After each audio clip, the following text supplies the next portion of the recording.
Pour un dîner de réveillon de 3h30, combien de fois pouvez-vous quitter la table pour aller aux toilettes? Bonjour, je suis Anne Nagas, la fondatrice d'Apprendre les bonnes manières.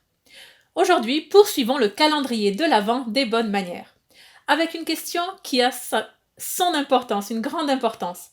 Combien de fois pouvez-vous vous lever de table pour aller aux toilettes lors du réveillon de Noël? Bon, écoutez, l'idéal, on le connaît tous, c'est on ne se lève pas. On prend ses précautions avant le dîner et on se retient durant, on reste modéré sur les boissons et très bien, lorsque tout sera fini, on pourra se lever de table. Bon, ça c'est la théorie. Dans la pratique, cette théorie s'applique à très peu de personnes. C'est-à-dire, on élimine les enfants, les personnes âgées, les femmes enceintes, toutes les personnes avec des, je vais pas dire ça, incontinence urine, enfin voilà, des problèmes de santé peut-être. Bon, on élimine ces cas-là. On n'élimine pas donc toute la population, mais une partie de la population. Plus, à vrai dire aussi, nos habitudes font que rester 3h30 à table, c'est vraiment long. Et on a aussi ce besoin plus de se lever, tout simplement. Pas forcément d'aller aux toilettes, mais de se dégourdir les jambes.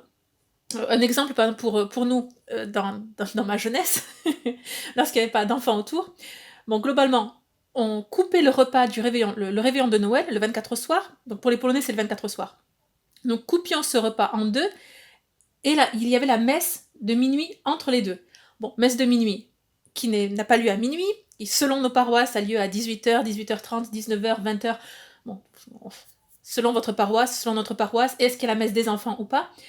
Actuellement, nous, on assiste à la messe des enfants, donc elle est assez je crois, 18h, 18h30, c'est tôt. Enfin, tant mieux d'ailleurs, tant mieux. Parfois même 18h30, ça fait trop tard, mais bon, c'est bien. Et par contre, je me souviens, à l'adolescence, on allait à la messe à 21h, quelque chose comme ça. Bon, toujours est-il que nous commencions le réveillon relativement tôt, 18h ou 18h30 à table. À midi, nous avions qu'une petite collation finalement. Et ensuite, on enchaînait les plats. Puis, on interrompait le réveillon pour aller à la messe de minuit. Et lorsqu'on revenait, bon, comme par hasard, le Père Noël était passé. Donc, c'était le moment d'ouvrir les cadeaux. Et puis, on revenait à table pour le dessert et pour le thé, café, tisane, etc. Bon.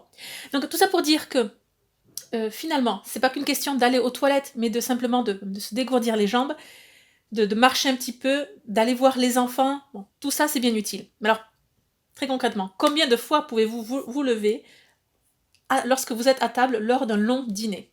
Réponse. Déjà, vous vous levez de table, non pour aller aux toilettes, mais juste vous vous excusez. Excusez-moi.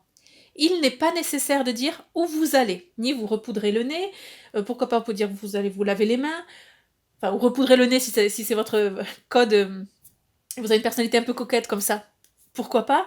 Mais en tout cas, ce n'est pas la peine de mentionner le mot toilette dans votre justification.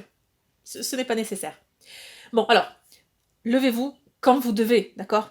Il n'y a pas un quota, une fois, 2 fois, 3 fois, 5 fois. Bon, peut-être que plus de 3 fois, ça devient déjà suspect, puis on va s'inquiéter pour votre santé. Mais bon, on va dire si vous avez des problèmes de santé, bon. Alors, quelles sont les recommandations à prendre? 1.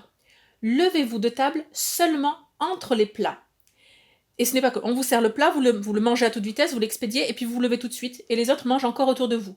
Non. Globalement, vous attendez à ce que tout le monde ait fini son plat, et donc on revient à cette période qui va durer au moins 20 minutes, où on parle, on converse autour d'assiettes vides. C'est à ce moment-là que vous allez vous lever. Deuxième point, ne vous levez pas, c'est-à-dire qu'une personne à la fois se lève. Même les maîtres de maison, essayez de vous lever quand tout le monde est à table, que ce soit que l'absence qu'il y ait le moins de personnes qui manquent autour de la table. Voilà, que votre disparition passe le plus inaperçue possible. Troisième point, il est bon finalement de se lever lors de ces blancs dans la conversation. Oui, là, pour une fois, finalement, ça peut vous rendre service à votre interlocuteur, où tout d'un coup, on ne sait plus de quoi parler, donc on se lève, on se dégourdit, on se change les idées, on se lave les mains à l'eau chaude, on va vérifier les enfants. J'espère que vous n'allez pas vérifier votre portable dans les toilettes, mais bon, dans le couloir, peu importe, en tout cas, laissez votre portable de côté lors du réveillon.